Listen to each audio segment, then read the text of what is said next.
来继续来看，这是飞达的执行长黄仁勋，前一天才伫咧美国来开球，昨暝就已经来到台湾了。伊再度到花鸟小馆来用餐，佮热情甲民众做伙来翕相。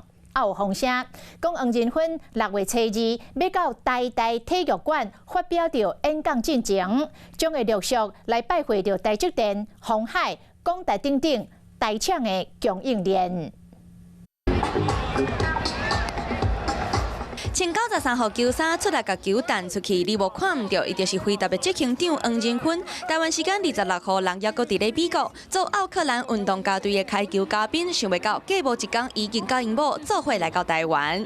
黄仁勋26号晚间已经抵达台湾，预计6月2号将在台大发表演说，在这一周预期会跟台厂供应链伙伴进行会面。黄仁勋一到台湾，就随到伊上喜意的餐厅食饭，拄到伊的民众拢真欢喜来甲伊翕相。朴社群讲，黄仁勋翕相是真好咧，所落来嘛暗算甲台湾飞达的员工见面。消息传出，伊会连续来拜会台积电的创办人张忠谋、总裁魏铁家、鸿海董事长刘永伟，佮有广达集团的高层。不过这行程拢也未证实。我大概知道他的行程，我们平常去矽谷也都常约得到，所以就也不用特别来台湾吃饭。对，但不过当然像凤梨酥这些台湾小吃，我还是都会准备给他们。互飞达投资上亿的日本 Ubisoft 专攻分游戏的商机，主要的客户是跨国游戏业甲电信业。执行长讲，已经甲黄仁勋见面真侪届，佮做伙打造几落台 GPU。今仔日佫是甲正威集团旗下成为人员，要建立全台上大 AI 力能运算中心，包括华硕的董事长施宗栋、飞达台湾区总裁、Intel 全球业务总监，佮有米超微的高层，拢是来宾。H100的话，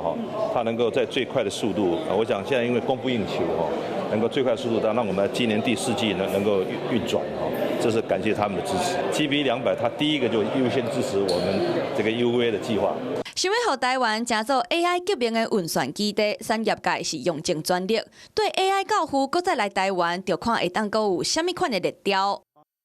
Hello， 我是林仙怡。想要抢先掌握最及时的新闻资讯吗？赶快订阅、按赞、开启小铃铛，锁定华视新闻 YouTube 频道。